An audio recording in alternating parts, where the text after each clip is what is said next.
بسم الله الرحمن الرحيم السلام عليكم ورحمة الله تعالى وبركاته داود يا هبين وناكسن كسر دوادا وركا هبين نمو حقت عيارها قضبضا aad ku daawa doontaana waxaa ka mid ah kooxda Real Madrid oo heshiis cusub ka saxiixatay ciyaaryahankooda qadka dhexe ee Toni Kroos warbixin ayaan idinkaga haya xiriirka ciyaaraha adduunka ee FIFA oo ku dhawaaqay in isbedel ay ku sameeyeen sharciyada finalka ee Championka Cristiano Ronaldo oo si cad kooxdiisa ugu sheegay in aanu doonayn in Antonio Conte macallin u noqdo Juventus taa beddelkeedana laga dhigo macallinka Juve Jose Mourinho ciyaartooyda Liverpool oo isla maantaba u safray dalka Spain halka oo ay ugu diyaar garoobayaan finalka Champions League daawadayaal qodobada kale aad la socon doontaan caawa waxaa ka mid noqon doona Mathis de Ligt difaaca kooxda Ajax oo la xaqiijiyay markaasi in uusan ku biiri doonin kooxda Barcelona waa kooxda uu danaynayo inuu aado warbixin ayaan idinkaga haya qodobadaas iyo qodobo kale ayaa daawadayaal caawa wararka yaga habeenimo aan idinkugu soo gudbin doonaa mar kale ku soo dhawaada aan ku bilownay UEFA ayaa hal sharci ka bedeshay finalka Champions League taasoo la micno ah in kooxda loo ogol yahay inay kursiga kaydka u soo fariistaan ilaa 12 ciyaaryahan kulanka finalka sidoo kale Arsenal iyo Chelsea oo ina finalka Europe League ciyaari doona ayaa iyana markaasi loo ogol yahay inay kooxdiisa markaasi ama kooxdiiba 12 ciyaaryahan u soo fariisato kursiga kaydka kaasoo bilaw wareega gruubyada ilaa iyo labadii lug ee semifinalka kooxaha waxaa loo ogolaa inay kursiga kaydka u fariistaan 7 ciyaaryahan oo bedel ah laakiin tiradaasi waxay noqonaysaa 12 ciyaaryahan in la gaarsiiyo finalka magaalada Madrid lagu qabanayo waxay taasi la micno noqon doontaa in kursiga kaydka Liverpool lagu arki doono ciyaartooyda da'yarta sida Ryan Brewster iyo kuwa kale halka Tottenhamna ay dhowr ciyaartooy u soo fariisan doonaan kursiga kaydka xiriirka kubadda cagta UEFA ayaa sidoo kale xaqiijisay in tababarayaasha marka loo ogolaan doono inay bedel dheeri ah sameeyaan haddii la isla aado waqti dheeraada ciyaarta taasoo wadarta bedelka ka dhigaysa 4 bedel ciyaartooyda kooxda Liverpool ayaa maanta u duulay magaalada xeebta ku taala ee Marbella ee dalkaasi Spain iyaga oo bilaabaya inay isku diyaariyaan finalka Champions League ay la ciyaari doonaan kooxda Tottenham Hotspur 30 bishan ku jirno ee May Jurgen Klopp ayaa doonaya in ciyaartooydiisa ay la sii qabsadaan cimilada dalka Spain maadaama finalka Champions League lagu qaban doono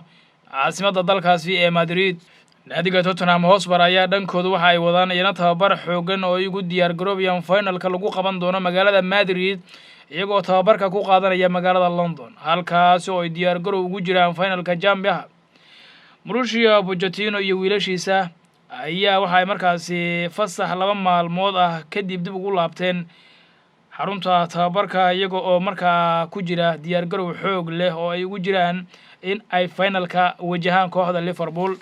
Tottenham Hotspur iyo Liverpool ayaa kulan finalka Champions waxa uu dhaxmari doona 30 bisha aynu ku jirno ee May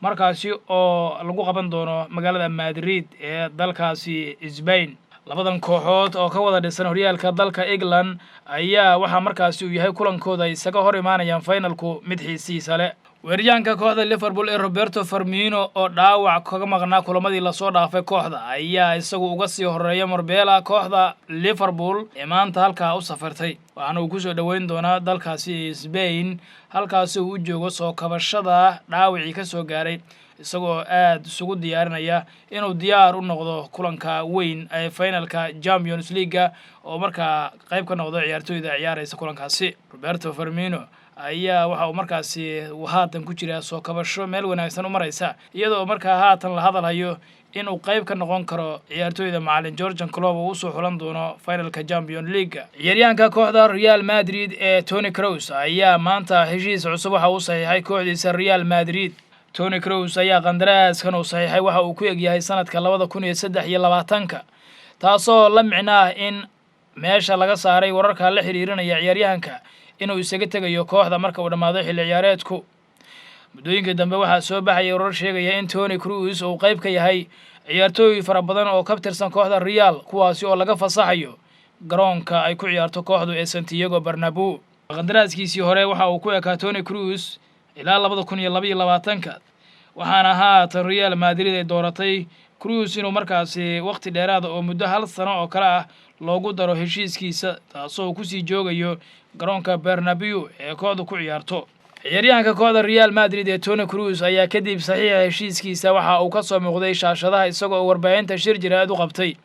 waxa uu sheegay inuu si aad ah ula dhacsan yahay oo ugu faraxsan yahay heshiiska cusub ee uu u saxiixay kooxda Real Madrid, isagoo sheegay marnaba inuusan meel uga soconin Real ilaa waqtiga ugu dambeeya ee kubadda cagtana uu ku dhameysan doono Real Madrid. waxa uu yiri aad baan ugu faraxsanahay sii joogitaanka Santiago Bernabeu iyo kooxda Real Madrid.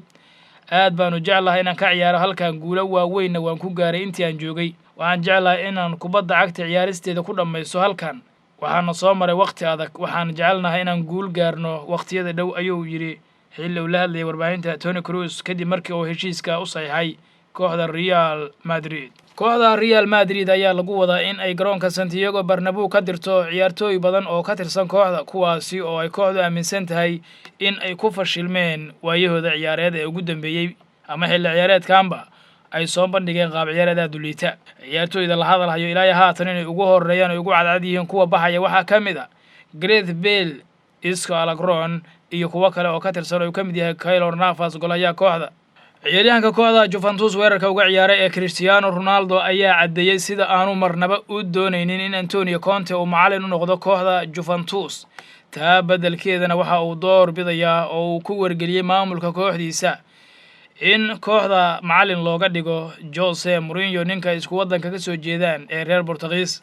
Carlo Ancelotti iyo Jose Mourinho ayay labaduba Ronaldo ku soo maamuleen kooxda Real Madrid waqtigii guulaha badnaa ee uu markaas 34 jirkan ku soo qaatay caasimadda Spain.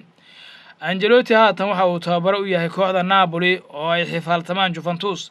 halka Jose Mourinho uu ku jiro xaalad shaqo la'aan oo tan iyo markii laga ceyriyay Manchester United bishii December aanu wax shaqo qaban. Ronaldo ayay Mourinho markii ugu dambeysay ay wada shaqeynayeen ku kala tageen qaab aan wanaagsanayn, maadaama oo uu Jose Mourinho xaalad xun ku abuuray guud ahaanba qolka labiska ee kooxda Real. Jose Mourinho ayaa dhanka kalena waxa uu soo maamulay kooxda Inter Milan oo cadaawad weyn ay kala dhaxayso Juventus. haatan Jose waxaa la hadalhayaa inuu ka mid yahay dooqyada ay Juventus doonayso inay bedel uga dhigto Massimiliano Allegri. macalinka reer Portugal ayaa waxa markaasi haatan doonaya oo markaa jeclaan lahaa in uu tababaro ka noqdo Juventus ciyaaryahanka ay isku wadanka ka soo jeedaan ee Cristiano Ronaldo. kabtanka kooxda Ajax Amsterdam ee Matthijs de Ligt ayaa la sheegayaa haatan in aanay waxba ka jirin wararka sheegaya in uu go'aansaday inuu ku biiro kooxda Barcelona. ciyaaryahankan ayaa la sheegayaa haatan in aysan markaasi u kala cadayn ama uusan go'aan ka gaarin kooxda uu dhaqaaqi doono xilli ciyaareedkan, iyadoo wararka qaar ay maanta sheegayeen in uu ku biiri doono kooxda Barcelona. laakiin warbaahinta qaar ayaa haatan qoraya in ay jiraan markaasi warar sheegaya in ciyaaryahanku uusan marnaba go'aansan koox rasmi ah inuu ku biiro, laakiin ay cadaan doonto. dhowr kooxood ayaa doonaya ciyaaryahankani oo ay ka mid yihiin Manchester United, Liverpool iyo kooxo kale oo Barcelona ay markaa ka mid tahay. hadda wararkii ugu dambeeyay ee caawa soo baxaya ayaa sheegaya in Liverpool ay tahay qayb ka mid ah ama ay markaasi safka hore haatan uga jirto kooxaha doonaya in ay ciyaaryahankan la soo saxiixdaan. Barcelona ayaa doonaysay waqtiba in ay markaa soo qaadato ciyaaryahankan Matthijs de Ligt ee dhanka difaaca qalbada dhexe uga dheela kooxda Ajax Amsterdam ee dalka Holland ka dhisan. laakiin waxaa soo baxaya wararka sheegaya in Paris Saint-Germain, Liverpool iyo Man United ay markaa laf dhuun gashay ku yihiin Barcelona oo ay doonayaan inay ka dulqaadaan ciyaaryahan de Ligt. de Ligt ayaa haatan waxaa ganaaxan wakiilkiisa Mino Raiola, isla markaana waxaa jira in ciyaaryahanku dhowaan mar uu ka hadlay mustaqbalkiisa uu sheegay in asagu uu go'aansan doono kooxda uu ku biirayo. 19 sano jirkani heerka caalamiga ayaa la hadalhayay muddooyinkii ugu dambeeyay in uu isaga tegayo kooxda, isla markaana kooxaha reer Spain ee Real Madrid iyo Barcelona midkood uu ku biiri doono. daawadayaal wararka habeenimo ee xogta ciyaaraha inta haynoo joogaan,